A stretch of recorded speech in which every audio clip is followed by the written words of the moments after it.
You're listening to the Dibbly Dobbly Podcast.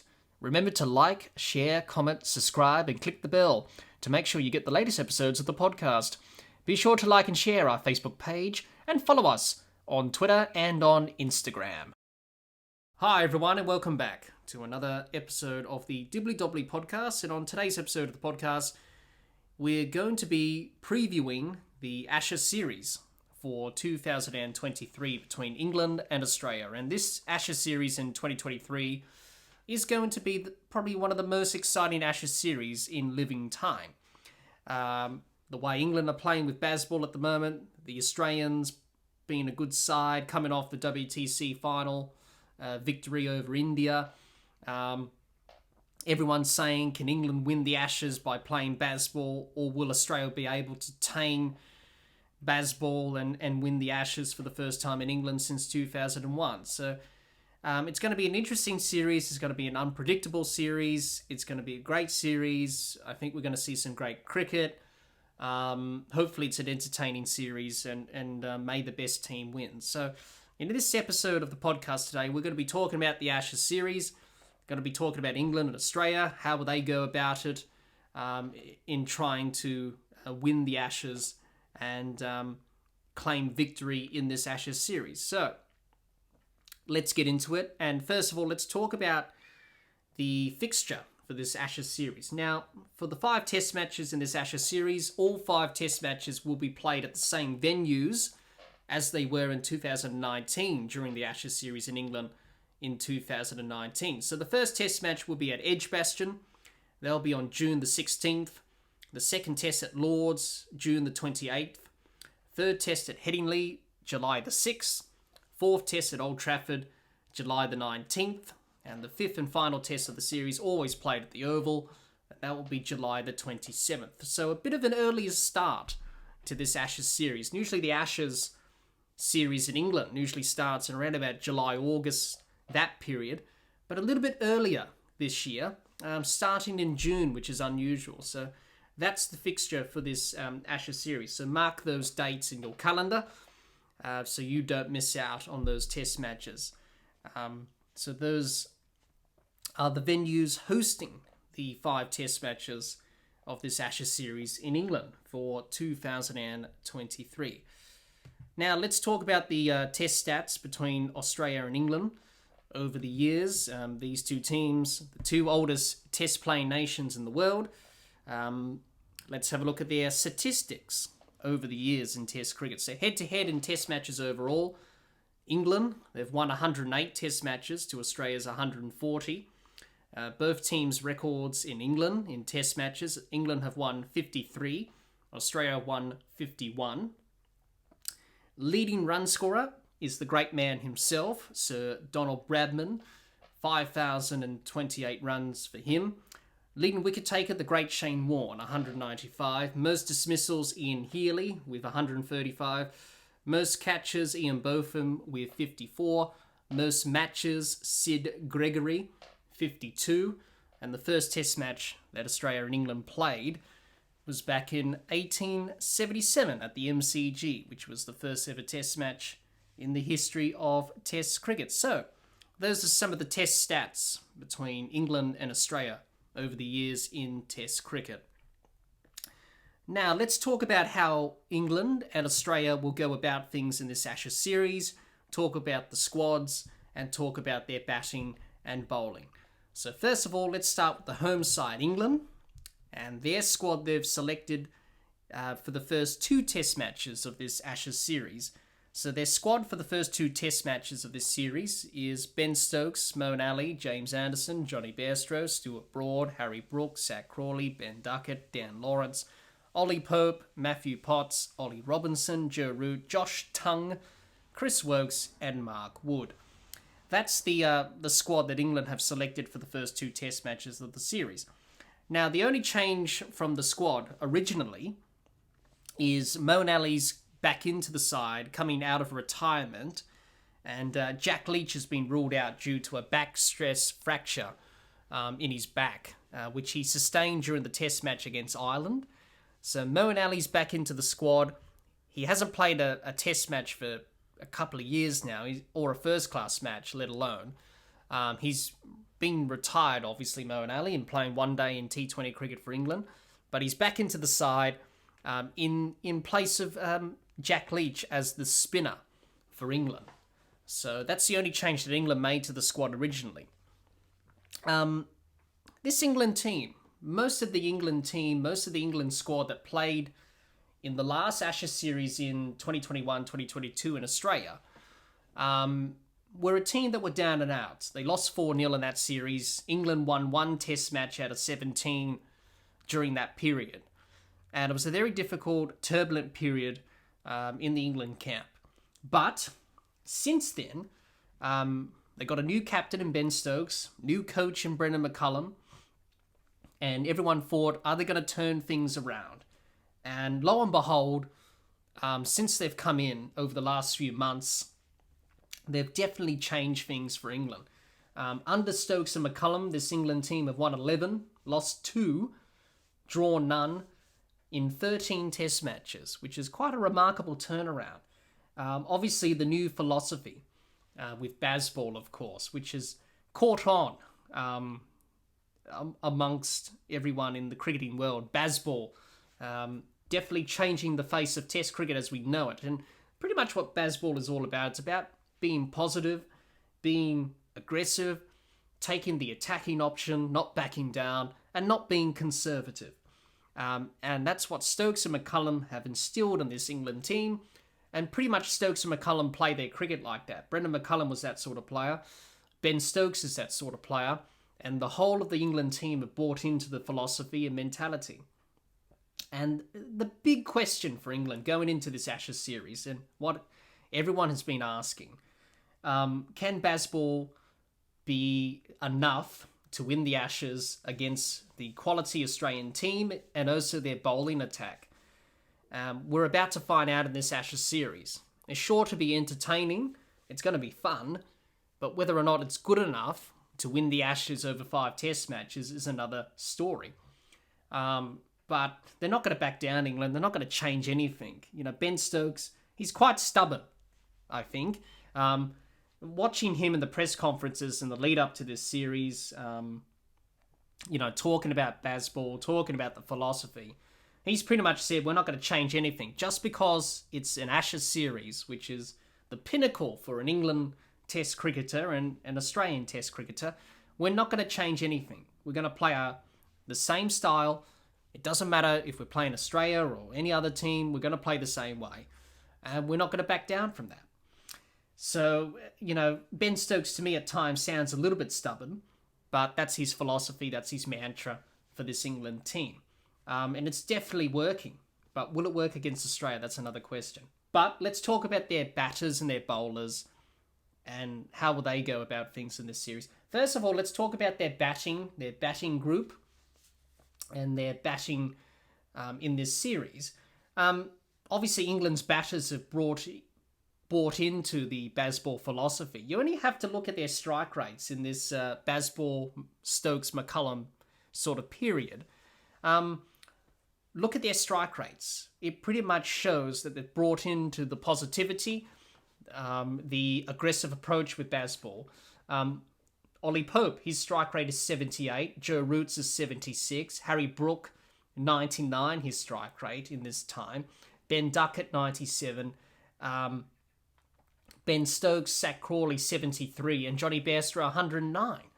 So it's definitely had an influence on their batters. Their strike rates are probably going to be higher than their career strike rates in Test cricket, and they probably are. So they've fully immersed themselves in BazBall.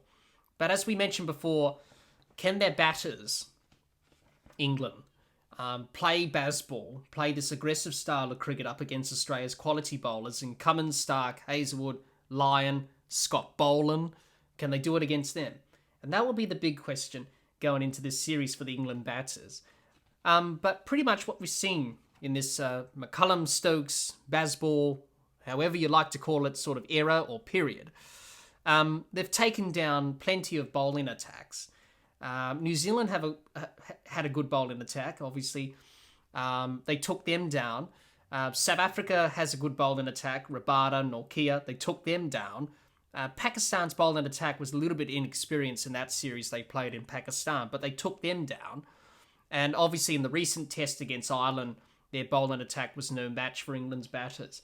So pretty much every bowling attack has struggled under the pressure that England have caused with their BazBall mentality.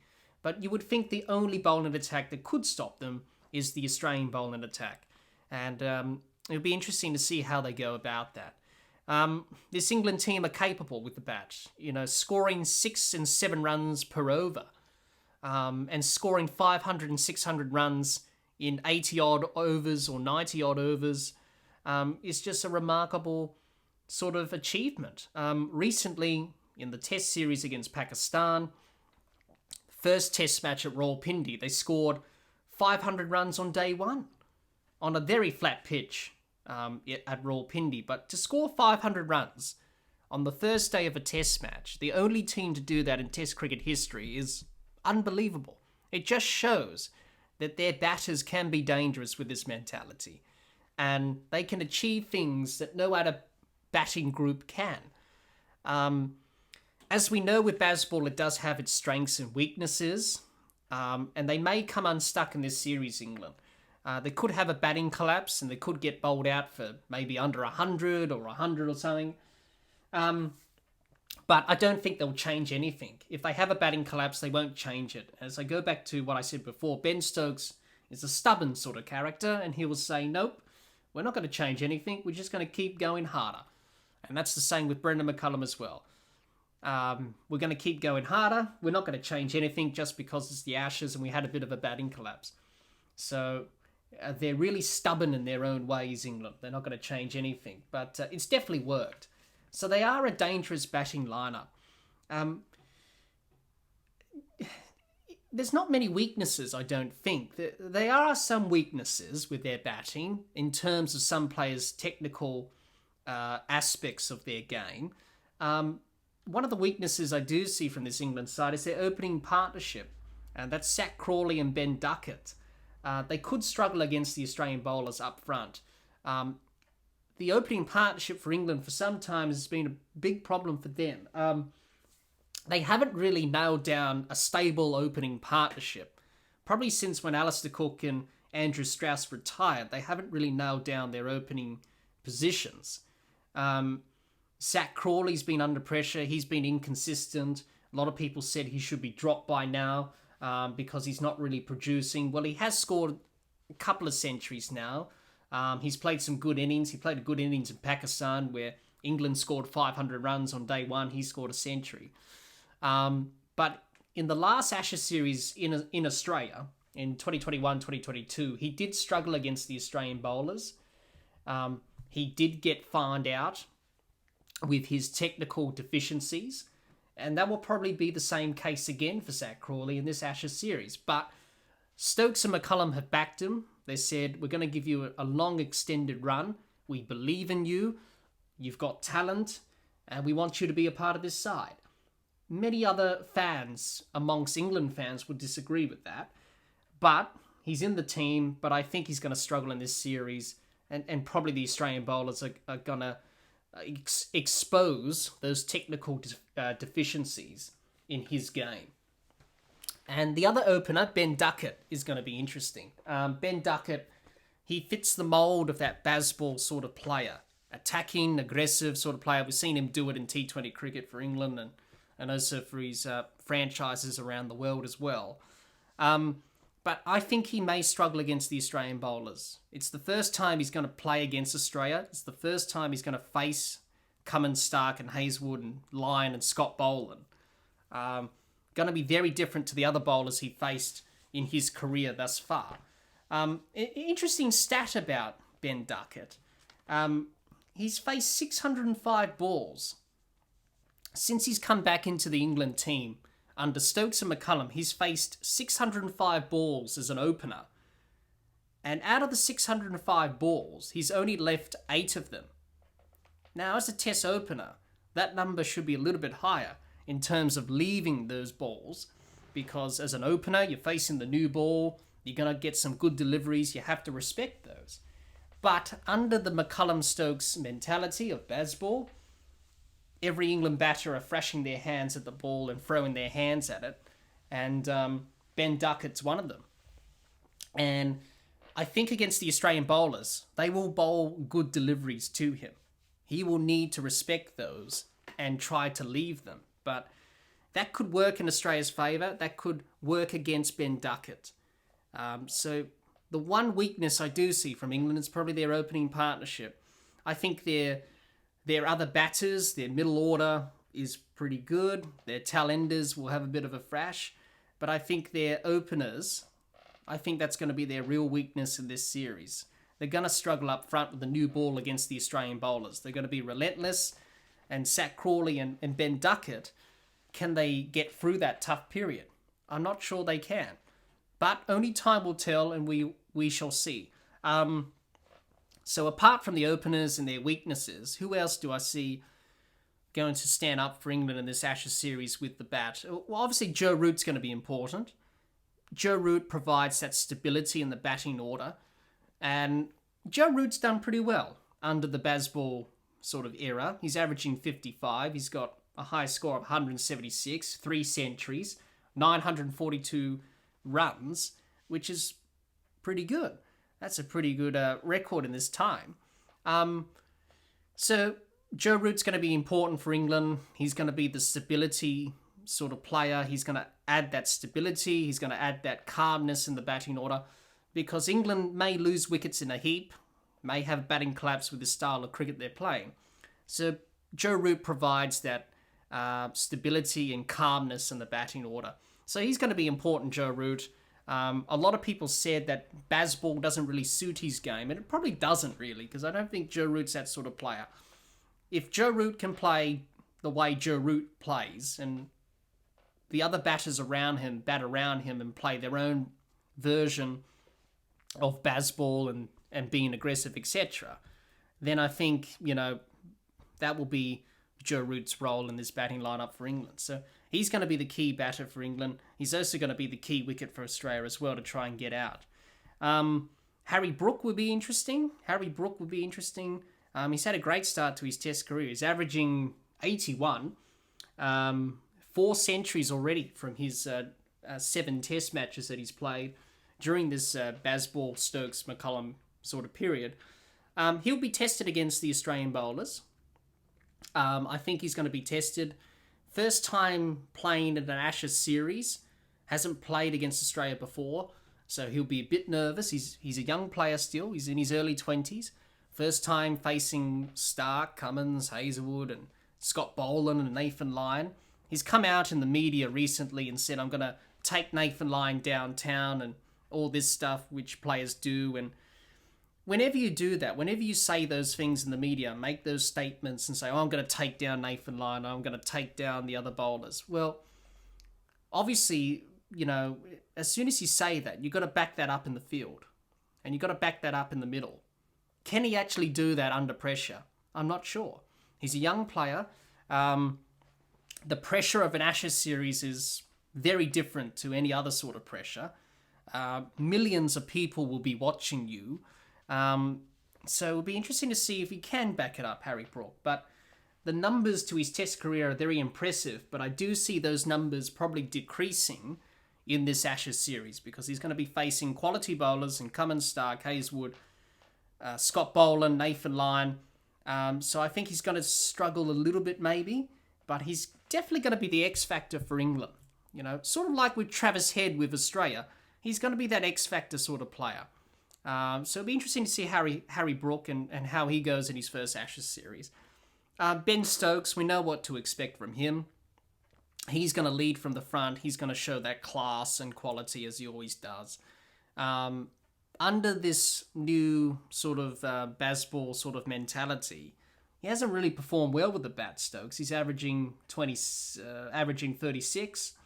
He got 1 century. That was against South Africa at Old Trafford last year. So even the captain is probably trying a little bit too hard. But we know what Ben Stokes is capable. He can play the match-winning innings. We saw that at Headingley in 2019. So he will definitely lead from the front. Ollie Pope, I think Ollie Pope may struggle again against the Australian bowlers. In the last series in Australia when he played, he did struggle against them. So I think it will be the same thing again in 2023 as it was in 2021, 2022 in the Ashes series in Australia. So Ollie Pope, he's been scoring runs in this BazBall period, over 1,000 runs, averaging 50, 3 centuries. But I think he may struggle against the Australian bowlers. And he did have some problems against them in the last Ashes series. Another one, Johnny Bairstow, coming back into the side. Hasn't played much cricket. I think it'll be interesting to see how Johnny Bairstow goes, because he hasn't played much cricket. He's coming back from that leg injury. He's keeping wicket. The only reason he's keeping wicket is because Harry Brook's been doing so well. Very hard to fit Brook, Bairstow, and then Ben Foakes, who had to miss out, and that was a very tough call to make on Ben Foakes. He's a very good quality test player and a good keeper. But the only way that we're going to get Johnny Bairstow in the side is to have him keep wicket. Be interesting to see how Bairstow pulls up physically in this series. Keeping wicket for 5 test matches is not an easy thing to do. So it'll be interesting to see how Johnny Bairstow manages his leg injury. Obviously, a bit of soreness there, crouching down every over of every 5 of the 5 test matches of this series, I should say. It's going to be very difficult for him to try and do that over 5 test matches. So it'll be interesting to see how Johnny Bairstow goes in terms of his batting. Hasn't played a lot. He had a brilliant last summer in England last year against New Zealand. He was phenomenal, scoring that century at Trent Bridge and chasing those runs down, which England did. That really kick-started the whole BazBall sort of thing. So it'll be interesting to see how he goes. He can be a dangerous player, but he hasn't played much cricket, so it'll be interesting to see how he will pull up in terms of the physical side of keeping wickets for 5 test matches, and also how would he go with the bat, not playing a lot of cricket. But I think the one thing we will know from England in terms of their batting, they'll definitely entertain us. They'll play some shots, they'll play ordinary shots, they'll play some amazing shots that people will marvel at. But I think, the one thing we will know is that England will entertain us. They will go out there and play their own brand with BazBall. So it will be interesting to see how the batters will go about playing this philosophy against the Australian bowlers. It will be very interesting to see what they do. But one thing is for certain, they won't back down in their approach. They'll keep going, and they'll keep going even harder against the Australian bowlers. Now let's talk about their bowling and talk about how they'll go about things in this series. Obviously, their bowling attack has brought in to BazBall, setting attacking fields and taking wickets.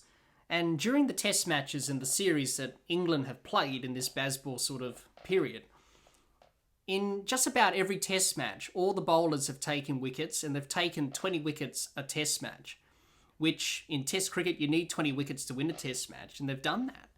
So it just shows that this BazBall mentality is not only for the batting side of things, but also for the bowling side of things as well. And it's definitely working for England. They don't really care if they go for runs. They're not really in the business of containing runs and building up pressure from one end or both ends. James Anderson, Stuart Broad were very conscious about that. Didn't like getting hit for runs in an over. But under the new mentality with Stokes, Stuart Broad, James Anderson have said, you know what, we don't really care for going for runs anymore in an over. So it's definitely changed their mindset, and they've been around in the game for a lot of years, as we know. And the one thing for England, Ben Stokes has said we want flatter wickets in this series. Now, I'm pretty sure while people are listening to this episode, already by now you would notice that the pitch for the first test at Edgbaston, a lot of people have seen that. It's a very dry sort of surface, very straw colour-like, not a single blade of green grass on it whatsoever. So Stokes has definitely got his wish with flatter wickets, but in reality, I think that could be going against England's strength. Broad and Anderson rely on seam, rely on swing to take their wickets. Ollie Robinson's the same. And we know with England, they do suffer on flatter sort of wickets that don't really do much. We saw in the last Ashes series in Australia, they struggled. And, doing this in this Ashes series at home, it may be beneficial for the batting side of things that we want flatter, quicker wickets. But it's also going to be detrimental to the bowling group because England don't really do well on flatter surfaces. And they're not going to be as effective. They're going to be quite innocuous. And obviously England have already announced their team for the first test at Edgbaston. They're playing Broad, Anderson, Robinson, obviously Moeen Ali is the spinner, obviously. And they don't have Mark Wood. And now that's another question. It'll be interesting to see how England incorporate Mark Wood in this series because he hasn't played much cricket. He's been playing IPL. He's taken a bit of a break from cricket. I do believe he was at home with his family, etc. So it'll be interesting to see how they incorporate Mark Wood into the attack because in the last Ashes series, Mark Wood was very dangerous against the Australian batters. He bowled the short stuff. Many of the batters looked uncomfortable from Australia. He provides that point of difference.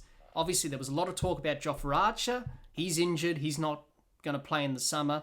Ollie Stone's another quick bowler that's injured. So Mark Wood's the only one that provides that point of difference for England and their bowling attack. So if you're going to produce flatter, sort of quicker wickets, it's going to be important that England do try and incorporate Mark Wood in this series because, he is that point of difference. But if you produce flatter wickets, you have similar type bowlers like they do with Robinson, Broad and Anderson, they're not going to be really much effective. So I think that could go against England. It will definitely favour their batting because they don't have to contend with, I should say, with the swing and seam movement from the Australian bowlers. But it's going to put their bowlers at a disadvantage, not having that assistance as they do in England in past years. And obviously, Stokes have made it clear that we want quicker wickets and flatter surfaces. So it would definitely go against their bowling group, I think. So will that come back to bite them? We shall see, because they don't do well on flatter surfaces and they're quite innocuous. So it'll be interesting to see how the England bowlers go about that. If we keep seeing these flatter surfaces, obviously at Lords will be a flat surface because it usually flattens out at Lords. Headingley will be interesting, Old Trafford and the Oval. It'll be interesting to see if we do have these flatter surfaces throughout the series.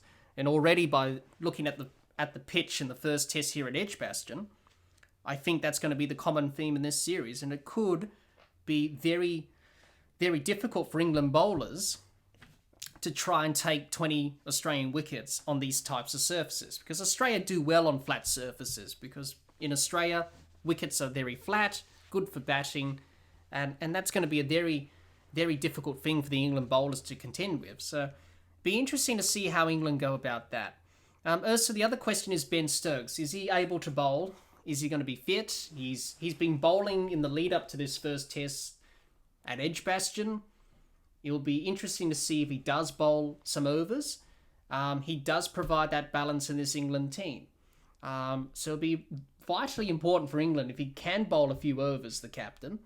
But his knee injury has been troubling him for some time. And it'll be interesting to see if Stokes will be able to bowl some overs in this series, because he's going to be important for England. And the last thing to touch on about England's bowling before we talk about Australia is Moeen Ali. Now, obviously, Jack Leach getting injured was a big blow for England, because Jack Leach, under this new BazBall sort of era with Stokes, has done pretty well as the England spinner. He's taken 44 wickets, 3 5-wicket hauls in 12 matches, which is not bad.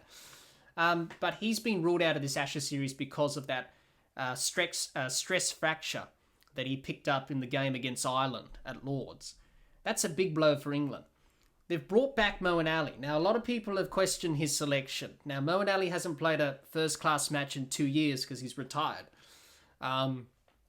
Obviously, Ben Stokes said, "We want you back for the Ashes." Moeen Ali said, "Okay, I'll do it." His record against Australia is not the greatest.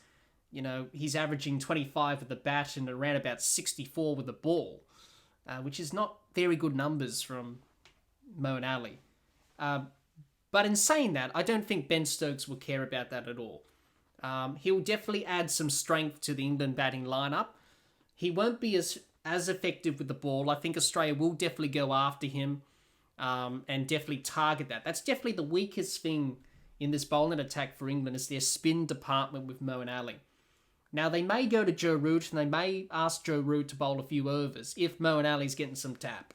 But, as I mentioned before, under the Stokes-McCullum era with the ball, Ben Stokes is not that sort of captain that doesn't really care about holding up an end or containing runs. So he's probably going to say to Moeen Ali, look, Mo, I don't care if you go for runs. I'm going to set attacking fields and your job is to take wickets when you come on and bowl. So I don't think Ben Stokes will worry about containing runs with Moeen Ali. But Australia will definitely go after him. Also, Moeen Ali has a very terrible time against it to Nathan Lyon. Now, I think a lot of people would remember in the 2017-18 Ashes series, Moeen Ali, when he batted against Nathan Lyon, he got out to him 7 times in that series. So definitely in this series, it would be interesting to see if Nathan Lyon does have Moeen Ali's measure again, like he did in 2017-18. But that was an interesting selection that many people have been talking about Moeen Ali. Should they brought in a younger spinner? But it just shows that England don't have the depth coming through with their spin department. They've tried young spinners before in an Ashes series. And I did hear the argument that if you play a young spinner, you don't want to dent their confidence, because if people remember what England did in the 2013-14 Ashes series, where they lost 5-0, they brought in Scott Borthwick, that leg spinner. And he didn't do well on debut. He took a few wickets, but never really played again for England. And in 2017-18, the last test at the SCG, they brought in the leg spinner Mason Crane. And look what happened to him. He got dispatched to all parts of the SCG, hasn't really played again for England. So many people have mentioned that argument and said, well, if you want to play a young spinner, you don't want to dent their confidence against Australia because they're inexperienced and Australia will go after them. And that's why they've gone back to Moeen Ali. So it'll be interesting to see how Moeen Ali and the spin department for England will go in this series. But it's definitely the weak link for England in their bowling. But in saying that, they've got quality bowlers in Broad and Anderson. Ollie Robinson has really improved in Test cricket. Josh Tongue recently debuted in the Ireland Test. Matthew Potts, he debuted last year and has done okay. So it's definitely a good bowling attack from England, but it'll be interesting to see how effective they will be on the flatter surfaces. If we do have flat surfaces throughout this series, are they going to take wickets on those flat surfaces? How are they going to incorporate Mark Wood into the 11 for that extra bit of difference with the pace? Be very interesting to see how England approach that. But in saying that, they're going to be attacking with the ball just like with the bat. So it'll be interesting to see how England go in this Ashes series with the ball. But they've got quality in the bowling with Broad and Anderson. They're not going to play every test, obviously. So it'll be interesting to see how they balance their combinations with the ball going throughout this series. Now, that's England. Let's talk about Australia. And first of all, let's have a look at the S squad that Australia selected for this Ashes series. Now, the squad that Australia selected, it's only for the first 2 test matches. So Pat Cummins, Scott Boland, Alex Carey, Cameron Green, Marcus Harris, Josh Hazlewood, Travis Head, Josh Inglis, Usman Khawaja, Marnus Labuschagne, Nathan Lyon, Mitchell Marsh, Todd Murphy, Matthew Renshaw, Steve Smith, Mitchell Starc, and David Warner. It's a pretty good squad. It's a very strong squad that Australia selected for this Ashes series. Coming off a good win in the WTC final recently against India. 2019 series in England, they drew the series 2-2. They should have won the series if it wasn't for a couple of losses at Headingley, obviously with Stokes, and obviously the Oval in the last test where they sort of stuffed it up with a toss, really. They chose to bowl first. They should have really batted first. And they were the better team in 2019 Australia, and they should have won. And most of the players have admitted that we should have won the series. 2023 will be a very important series for Australia. Obviously, if they win this series, it will be the first time that Australia won an Ashes series in England since 2001. So this team's very motivated to make amends after what happened in 2019 with the drawn series. Don't get me wrong, that was still a great achievement, but they didn't win the Ashes. They got the Ashes back with a drawn series, but it didn't feel like that Australia earned them because, they didn't win the series outright. So they'll be determined to do that again in 2023. But they'll have to contend with BazBall. Can they contain it? Well, if they can do it, the bowling attack can definitely be sort of the key factor for Australia in terms of containing BazBall. And Australia's probably the one team that can definitely contain it than the other teams that England have come across during this period. So let's talk about their batting group. Let's talk about their batters. Runs will be important for Australia in this series. All the batters will have to be at the top of their game. Some of the batters' records in England for Australia aren't that great. David Warner's record's not great. He's averaging 26. Khawaja's averaging 19. Steve Smith has a phenomenal record, as we know. He's averaging 65. Marnus is averaging 50. Travis Head's averaging 27. But those numbers could improve because Travis Head's been playing some good cricket of late. So it'd be vitally important for Australia that all the batters contribute and score runs. Who are going to be the important batters for Australia in this series? Steve Smith, hands down, he's an obvious choice. The last Ashes series in 2019, he scored 774 runs at 110. 3 centuries, 3 half-centuries, highest score of 211 and 4 tests. What we saw in the WTC final, he looked ominous. He was looking at his best. He's determined to do well in this Ashes series. He's going to be key for Australia. Marnus Labuschagne's going to be key as well. Didn't have a great WTC final, but hopefully Marnus can figure out the problems and problem solve. And he's going to be important as well, Marnus.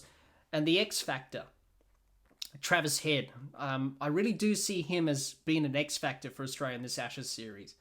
As we saw in the WTC final, as we saw in the last Ashes series in 2021, 2022, he has that ability to take games away from the opposition in a matter of minutes.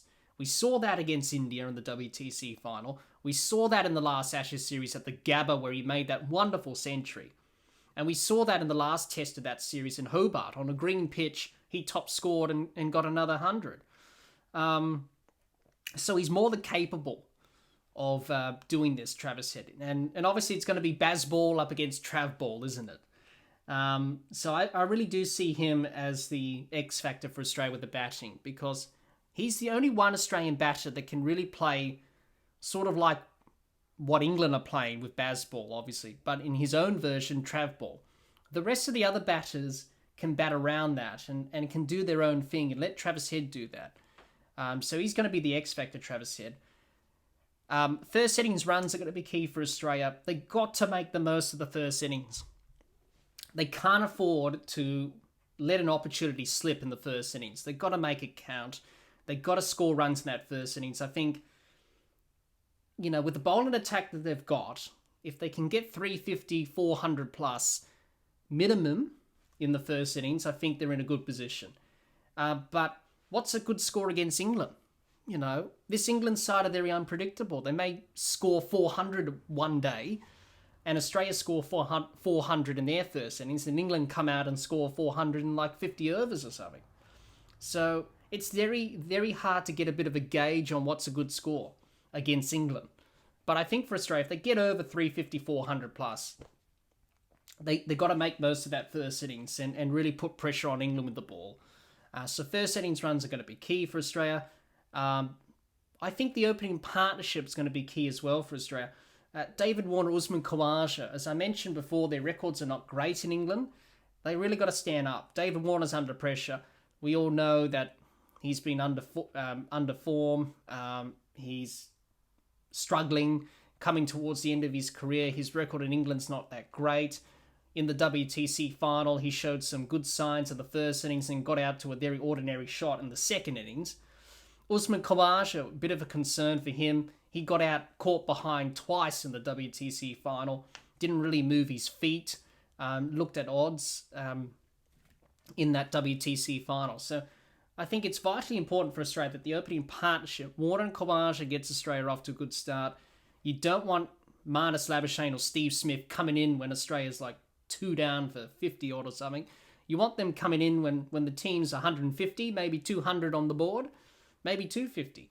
So the opening partnership needs to stand up for Australia because it's going to be important to set that foundation, especially up against this England batting lineup, which are unpredictable and could do special things on any given day.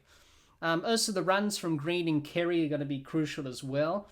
Both of them have got confidence now. Alex Kerry in the WTC final batted well. He got 48 in the first inning, 66 not out in the second. He also kept well, which will boost his confidence. First time playing a test in England. Keeping in England is a very difficult place to be a wicketkeeper in England because the ball swings around after it's pitched off the surface. He's definitely got confidence, Kerry, so his runs are going to be important. Cameron Green didn't do much in the WTC final with the bat, but he'll have a big role to play with the bat in this Ashes series. Also, his fielding and bowling will be crucial as well. We saw in the WTC final, took a couple of very good catches. Obviously, the second one to Gill was a little bit controversial, but nonetheless, it was a good effort. And obviously, the one to Ajinkya Rahane at Gully, stretching out with the right hand, was a phenomenal effort. So his runs are going to be important. He's got a test century already. That was in India, but he's going to have a big role to play as the all-rounder for Australia. And the important thing for Australia is to convert the starts. Once you get in and get set, you've got to go on and make it a big score. And that's going to be important for Australia as well. The tail-enders. I think Australia's tail-enders will have to contribute in this series. Of late, the tail-enders have been struggling. As we saw in the WTC final, the first innings, the tail-enders didn't really contribute. But in the second innings, Mitchell Starc got a good partnership with Carey of 90-odd. And that enabled Australia to get into a good position and set India over 400 to win. So it's very important that the tail-enders come in and stick around with the experienced batters, or they come in and throw the bat and score runs quickly. So that will be important for Australia in this Ashes series. Got to score runs, the tail-enders. And also, last but not least, do the basics well. If Australia can do the basics well with the bat, build partnerships, run well between the wickets, rotate the strike, then if they can post big totals on the board, with the bowling attack they have, they can definitely put England under pressure. Also with the England bowlers on these flatter sort of surfaces, as we expect for this Ashes series, that will definitely play in the Australian batters' hands, not playing on pitches that do a lot, quite flat. Definitely put the pressure on the England bowlers, especially to Moeen Ali and in terms of the England spin department there. If they can put Moeen Ali under pressure, which they did in the last Ashes series and the series before that, definitely Australia will definitely put pressure on the England bowlers. So be interesting to see how the batters go. But if they can put runs on the board, the Australian batters, their bowlers can definitely defend it and definitely put England under pressure. So all the batters will have to stand up and do their job. Let's talk about the bowling attack. If there's one bowling attack that could stop BazBall, it's Australia's attack. Cummins, Boland, Hazelwood, Lyon, Cameron Green, that all-rounder capability. Mitchell Starc as well. It's a pretty good attack, a quality bowling attack that complements each other very well. They were a bit rusty in the WTC final, but the run will do them good, and hopefully they can hit the ground running in the first test and be on it from ball one. The key for Australia, I think, is to take early wickets. If they can do that, the opening partnership for England's quite weak. If they can expose that early, take early wickets, then I think they're in a good position to put England under pressure. That's going to be the key for Australia. Take early wickets, put England under pressure early, do the basics with the ball. If they can do that, like they did in the WTC final, then they can go a long way to winning this Ashes series.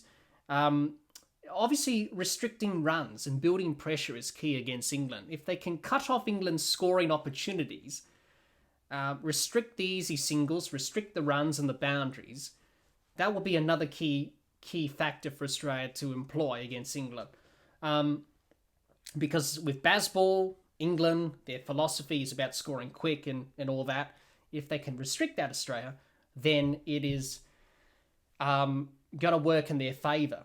All the bowlers will have a role to play. Australia will definitely rotate their bowlers in this series like they did in 2019.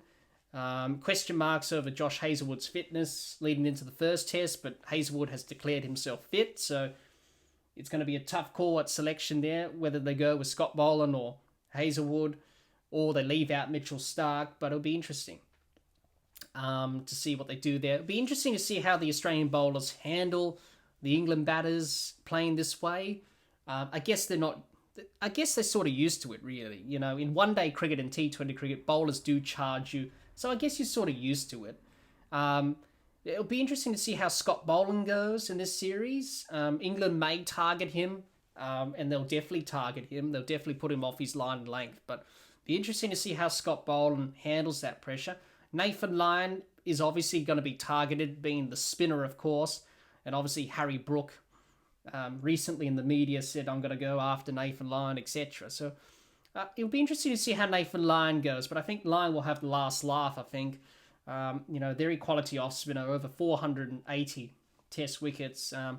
He's definitely going to be key for Australia, as always, in the bowling attack. So Australia's bowlers are capable of containing England.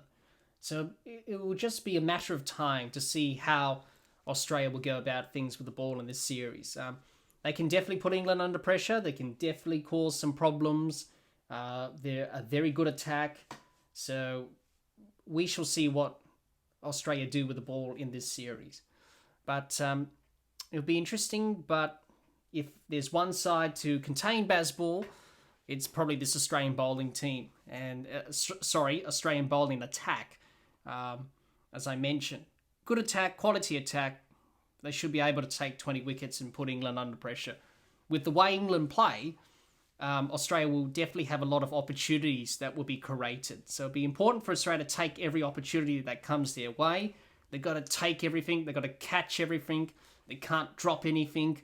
You've got to take all the opportunities that you have in the field, especially up against this England batting lineup, obviously when they're playing BazBall. So the Australian bowlers, led by Pat Cummins as captain and obviously part of the attack, they're more than capable of handling BazBall. So we shall see over the 5 test matches. And now we get to that point of the episode where we do our predictions and who's going to win this series, who's going to be leading run scorer, leading wicket taker. To be honest, I don't know. I think many people have said, when they've done their predictions for this Ashes series, they've said, I don't know which way this series is going to go. England are very unpredictable with BazBall.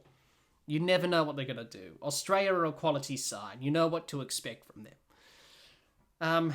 If I have to make a prediction, I think over 5 test matches, if I can use the analogy of a runner, the Ashes series is a marathon, not a sprint. The way England play with BazBall is sort of like a sprinter and a 100-meter dash. Usain Bolt sort of thing. Whereas with Australia, it's more of a marathon. It's more of a long effort. And also, another factor to factor in is that England haven't played more than 5 test matches when it comes to BazBall. In the series that they've played against New Zealand, South Africa, and Pakistan, they've mainly been 3 test matches or 2.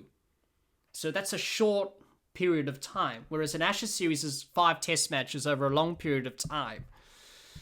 And it's a long grind. So in saying that, using the runner analogy there, I think England may run out of steam, because when you play this sort of brand of cricket, it does take a lot out of you mentally and physically to keep going like this.